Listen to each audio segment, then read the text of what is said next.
Hello, hi guys! Magandang hapon sa inyong lahat. This is Shin Rodriguez from Masagari Channel, a faith healer, also matarder. So ngayong hapon, natatagan natin ang nagsasabihin sa iyo ng ating mga gabay. So this reading is a special gabay for the month of March 18 hanggang March 25 for the sign of Sagittarius. So, Sagi, welcome to my channel. Ano kayong messages, advices ng spirit guides ang ating masasaga for today's video? Kano naman kayang energy o kaganapan sa buhay ng mga Sagittarius ang ating mga gilap? So guys, this reading is a general reading lamang, hindi lahat makaka-resonate.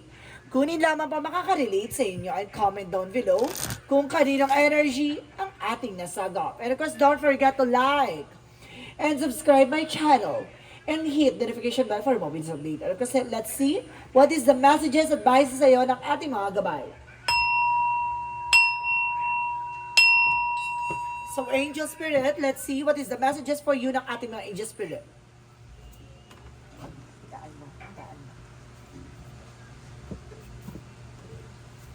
So, eto na. No? Alamin na natin, guys. So, I'm so excited right now. I don't know why. So let's see. What is the messages for you for the Three of Swords? So there's something recovery. Oh my God. Recovery from what? Oh, there's an indecision. So may mga bagay na parang nahihirapan kapag mag-decision ngayon. Or dahil sa nangyari sa nakaraan, no?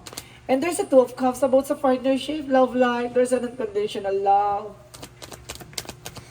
And of course, there's an Ace of Cups. Wow! Alam mo, hindi ka makapag-desisyon dahil sa pag-ibig, dahil sa nangyari sa nakaraan. Pero, technically, bilang papasok yung pag-ibig, di ba? Iba talaga maglaro ang eksena. Yun parang ayaw pang magmahal, pero may darating para mahalin ka. Oh, at the same time, there's a Six of Cups. So, ibig sabihin, there's a past person coming back. No? May babalik pa sa nakaraan. At the same time, guys, it's a new person din at the same time. So, there's a King of Pentacles, so there is some practicality. So, kailangan maging practical ka about sa finances, no? So, let's see what is the Three of Swords. So, there's a Queen of Wands by confidence. So, kailangan malakas ang kumpiyansa mo dito, no? Malakas ang energy mo dito na kailangan, kaya mong parang bumabalik din ano mo dito, no? Yung parang lakas ng loob, kapal ng mukha, charis. Yung, kumbaga yung tapang, parang ganon. No, kumbaga may confident ka na beautiful with a heart. Ay, amen. And of course, there's a hermit card with a soul searching. Kumbaga, nagkakaroon ka ng indecision na parang hinahanap mo pa yung sarili mo as of now. No? The Two of Cups represent the Nine of Wands. For this silence, so ibig sabihin pagdating sa buhay pag-ibig, ay sinasabi na maging tahimik ka. Huwag ka masyadong bulgara, huwag ka masyadong, kumbaga, pinapangalandakan muna. Loki-loki ka muna for today's video. Bawal ka muna magbulgaran, no? Kailangan mo muna itago yan, no? There's a Three of Cups, there's a celebration coming in for you. May celebration, and of course, there's a Ten of Wands by the Six of Pentacles.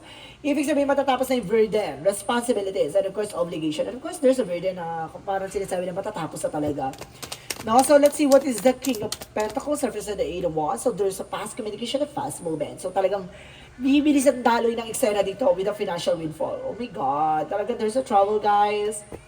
So let's see what is the Three of Swords in reverse. And of course, the Queen of Wands. So there's the Six of Swords. A transition, no? Makakalis ka na sa situation. At the same time, makakabamon ka na. Makakalaya ka na at magkakaroon ka na maliwanag na kaisipan, na freedom. Parang magkakaroon ka ng from freedom. Ganon. Parang ganun yung sense ko, freedom. So let's see what is the Two of Swords in the Hermit card. And of course, there is a Seven of Swords. Kumbaga, nagkakaroon ka ng, parang hinahanap yung sarili mo that because of that nangyari sa cheating lying on you, no? Kumbaga, ngayon mo hinahanap at nagkakaroon ka pa ng indecision nga. Kumbaga, bakit ba ganito? Bakit ganyan? Kumbaga, maraming tanong, no? Sa isip mo ngayon. Well, let's see what is the Two of Cups and because the Nine of Wands. So, there's an Eight of Swords. So, oh my God, napapalibutan ka ng toxicities, napapalibutan ka ng negativities. No? Parang you're feeling stuck on the past or you're feeling hang or something. You're feeling imprisonment, rather. So, let's see what is the Ace of Cups and the Three of Swords. So, there's a Knight of Swords in reverse. So, there's a no more stress, no more anxiety. So, ito yung tao na to parang pinalaya ka sa mga worries. No? Parang Kumbaga, itong tao na to, yung ano, yung taong mamahalin mo na parang hindi mo may isip na lulukohin ka, o hindi ka makakapag-isip na iiwan ka, na parang itong tao na to papalayain yung worries or pag-iisip mo sa mga ganung posibilidad. So, sa Six of Pentacles and the Ten of Wands, there's a tower moment for a major changes. No, itong bagay na ito ay magbabago. At magaganap na ang pagbabago na matatapos na mabigat na pasanin mo sa nakaraan. No, there is something reminiscence na maaaring hanggang ngayon bit-bit mo pa. Pero suddenly, magbabago na lang siya. And of course, there's a Five of Swords, self-sabotage. At the same time, kumbaga, sinasabi dito, pag-ingatan, pakawakan, at maging practical this time, at maging wais, no, pagdating sa finances. At the same time, kumbaga, lahat ng mga mensahe or messages mo na matatanggap, huwag ka na magbigay ng kahit anong informasyon sa mga tao na nasa paligid mo, kasi hindi mo alam kung totoo sila o hindi sa'yo. Minsan kasi gagamitin yan against sa'yo, no? Kaya maging aware to, o maging babala sa'yo, na sa buhay na pinangakawakan mo, sa buhay na ginagalawan mo, kumbaga maraming magnanakaw, maraming sinungaling, no? Kumbaga, kailangan mong proteksyonin yung sarili mo kung hindi maagawan ka, no? Ang buhay ay parang malaking isang kiyapo. Kung hindi ka lalaban, madudukutan ka. Charis, Charis, let's see what is the outcome. The outcome is the Five of Wands. So ibig sabihin, there's a competition, competitor, na magdadala sa inyo long-term success and long-term investment. Ibig sabihin sa inyo, kumaga, itong complication na itong mga nangyari sa nakaraan, parang yun yung nag-mold sa iyo. Kumaga, hinulma ka niya na bilang isang malakas at matibay na tao. With the Ten of Pentacles, sinasabi dito na magiging successful ka at the end of the time. So, kumaga, marami papasok na opportunity na magdadala sa inyo ng financial security, and of course, the long-term success and long-term investment. Then, Four of Pentacles na saving money, protect your power, protect your energy. Ibig sabihin dito, wag mong kakalimutan na proteksyonan ng iyong sarili, teritoryo, at ang iyong isipan. No? Kumbaga sinasabi sa dito, akin lang kung ano man ang meron ako. Ganon. Kumbaga pagdating sa love life, akin lang ang asawa ko. Ganon siya, guys. O akin lang yung jowa ko. No? Ganon siya. Kaya hindi mo pwedeng no? Hindi ka pwedeng mag-ano dyan sa mga ganon. Charis. So let's see. What is additional messages for career? Sa career mo, there's the lovers. So, talagang may partnership about dito sa the King of Cups. Itong tao na to, kumbaga tinignan ka hindi lang para jowain or asawain ka, kundi talagang it's a lovers that brings you a partnership. No? Itong tao na to, kasama talaga siya sa business mo. It's a devoted, supportive person. So, let's see additional messages for love life. So, there is a Page of Pentacles for investment. So, talagang sinasabi dito ang love life for you, itong tao na ito makikilala mo at makikita mo, ay magdadala sa iyo ng something investment. Talagang susugal siya at gusto niya talagang magbuo ng pangarap kasama ka. Sarap pakinggan. So, let's see what is additional messages for health. Ang sabi. So, let's see, pagdating sa health mo, there's an Eight of Cups. Letting go. Bitawan mo na yung mga bad habits, yung mga bawal, tigilan mo na yan. And of course, the Star card is an healing. So, maaaring there's a miracle rather, no? Maaaring gagaling ka, magagamot ng iyong karamdaman. With the Emperor, basta matuto kang sumunod sa bawal. Pag bawal, wag ipilit. Ha? Kasi sinasabi nga daw nila, masarap daw ang bawal, pero tigilan mo, nanggigigil ako. Amen. So let's see. What is the magical fairy messages for you? For magical fairy messages for you, represent what? Easy does it. So sinasabi dito, stop trying so hard to control everything and all the doors will open for you. So see, iwasan mong maging greedy, no? Iwasan mong pipilit yung isang bagay na hindi pa pwede. Kasi, kumbaga, pag hinahayaan mo, kusa siya dumarating, hindi mo kailangan pilitin or pagpilitan yung sarili mo sa mga bagay-bagay na hindi pa pwede at wala pa sa panahon at pagkakataon. The ask for what you want, no? Pwede mong hingiin sa universe yung mga bagay na kailangan mo. Maaaring makukuha mo yan at the end of the time. So, let's see, what is additional messages for Yin and Yang Oracle card? For Yin and Yang Oracle card, represent what?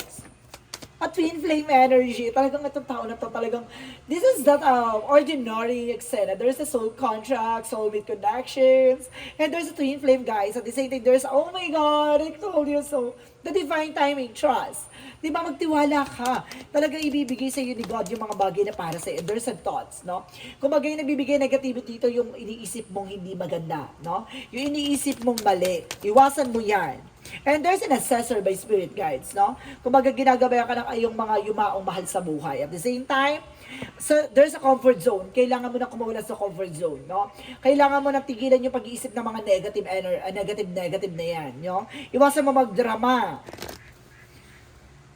So, stop being paranoid. So, let's see what is the Archangel Michael messages. For Archangel Michael messages for you is, this situation is already resolved. Well, some of you guys na solusyonan na, no?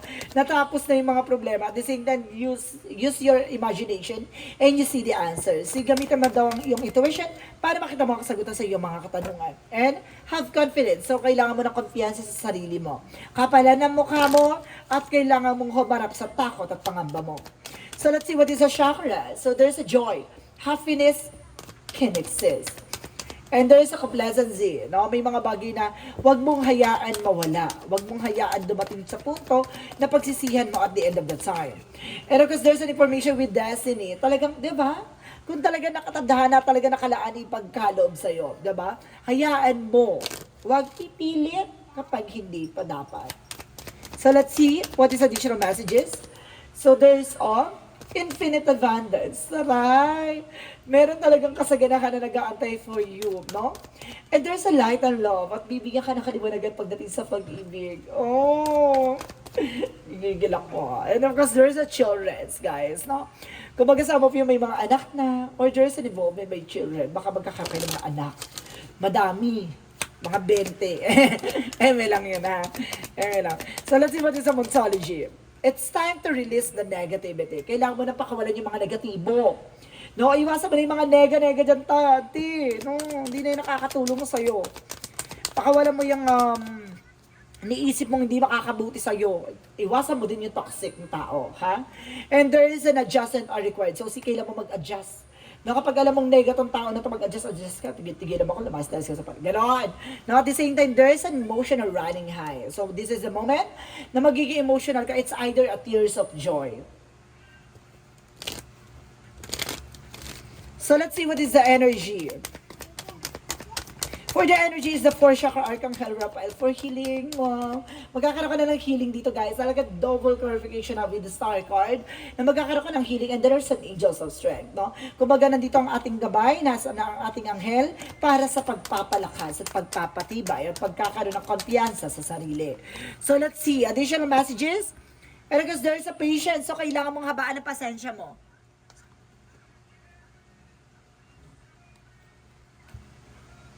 So, let's see, guys.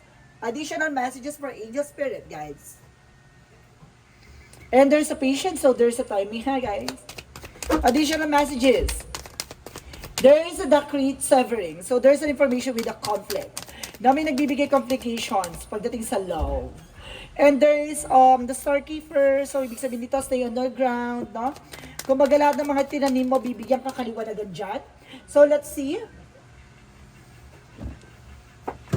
And there's a trust, the timing. Talaga, there's a perfect timing, guys. No, there's a, di ba kanina may divine trust? Divine, let's see, no? O, see, there's a trust and divine time. So, there's a trust, the timing. So, talaga sinasabi dito, magtiwala ka kung para sa'yo, talaga para sa'yo. And there's a destiny, no? So, let's see additional messages for angel spirit, guys. And there's a change, guys, may mga bagay na mababago na, at magaganap na dito. So, let's see. One more card. Additional. Kasi walang mababago kung hindi ka rin magtitake ng action, ha? And there's a forgiveness. Kailangan mo ipagpatawad. Patawarin yung mga bagay-bagay na sa nakaraan. No? Kung nandun ka pa rin sa bangungot ng nakaraan, hindi ka walang dadali na magandang swerte sa'yo.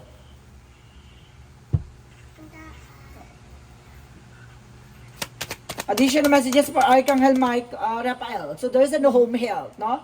May tulong sa iyo ng iyong tahanan dito. For angels answer, give me the information.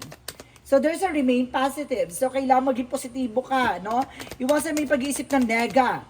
And there is a within the next few months. Sa mga susunod na buwan, may mga bagbabagong maghaganap sa eksena mo, sa buhay mo. And of course, within the next few weeks, few months and few weeks, guys, eto na, embrace nyo na itong pagbabago na to. So, yun yung mga bagay na maghahatak sa'yo ng positive energy. So, let's see what is the Romance Angels.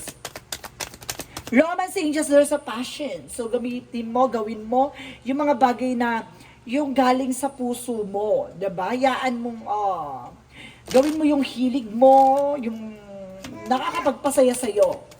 Additional messages. And of course, there's a heart-to-heart conversation, no? Magkakaroon ng heart-to-heart conversation dito, ha? At the same time, there's a fears for environment. So, see? Kumbaga, nandito yung sinasabi na, kumbaga, nasa paligid mo, no? Kumbaga, kung makakabuti yan, it's a good part. Kung makakasama yan, let it go, no? Kailangan mong kumawala dyan, kailangan mong umalis dyan. Kasi may mga tao sa paligid mo, there's a toxic na kailangan mong alisin, walisin, and there's a release. So, see? There's a release. Alisin mo yung mga bagay na makakapagpaharang sa iyo para sa pag-unlad mo. And there's a transition, no? Kumbaga baguhin mo. At ito yung bagay na makakapagpabago din sa iyo. So let's see what is the Jesus loving quotes. So sinasabi dito, well done, good and do good and faithful servant. So see, kumbaga sinasabi na tinatapos na. Maging mabuting manlilingkod ka at maging tapat sa ating Panginoon. Yun na lang gusto sinasabi ng ating Angel Spirit na ipagkakalob sa iyo yung mga bagay-bagay pero kailangan mo panatiliin maging mabuti sa lahat ng aspeto sa buhay mo. So let's see, what is the synchronicities? Four synchronicities represent what? So there is a attraction. So, maaring attraction, attracted or something. Kumaga maraming na-attract sa'yo or kumaga, it's either na-attract ka sa mga bagay-bagay. So, there's an information with the gather, no? Kumaga talagang ipapakita sa'yo yung mga bagay-bagay dito na gustong ipaalam sa'yo, no? Kung para sa'yo or kung may mga bagay na dapat mong maunawan at dapat mong malaman. So, let's see what is the angel's number. Represent what? 333. Social skills. Oh my God. Let's see. Hope, optimism, liberation, success, prosperity, excitement, and enthusiasm. The problem you have today will eventually disappear. Your guardian angels encourage you to maintain a positive outlook of a life since your lack by be able to change. It is the time to use your captivating energy and inspirational personality. Don't let your ego get the best of you. So see, alisin mo yung nagbibigay sa iyo ng ego or toxic. Maaaring kumbaga may toxic behavior ka or there's a dramatic eksena, maaaring sinasabi sa iyo, pakawalan mo yung naghahatak ng negativity sa buhay mo. So let's see what is the messages of life. And I connect with the heaven. So sinasabi dito guys, today I turn inwards and connect with the heaven within. From this place of peace, I can see that a situation I have resented is actually an ideal opportunity to work on my inner self. I understand that such an experiences are necessary for my growth. Thus, I accept such situation and now live each day in serenity. So see, kumbaga alam mo kaakibat mo ay ang ating Panginoon ang ating mga gabay, na kumbaga konektado ka sa iyong kapayapaan at sa iyong kaisipan, na kumbaga bibigyan ka ng masaya at masaganang pamumuhay sa mga hinahanap na kasalukuyan. So may mga bagay lang talaga dito na kailangan mong iwasan at itigil yung mga nagbibigay sa iyo ng negatibo na kaisipan, na gawain. Iwasan mo yung maghahatak sa'yo ng negative energy. So guys, this is a special gabay for the month of March 18 hanggang March 25 for the sign of Sagittarius. So Sagi, maraming salamat for this wonderful reading. Once again, this reading is a general reading na hindi lahat makaka-resonate. Kunin lamang pa makaka-relate sa inyo and comment down below kung kaninong energy ang ating nasagaw. Because don't forget to like and subscribe my channel and hit the notification bell for more videos update. Kasi maraming salamat po sa mga walang sawang pagsuporta sa aking channel, lalo na yung hindi nag-skip ng ads na way pagpalaan kayo ng Diyos at may kapal, siksik, liglig na gumapaw na biyay, manang balik sa inyo. Maraming salamat po and see you in the next video. Bye-bye and babush!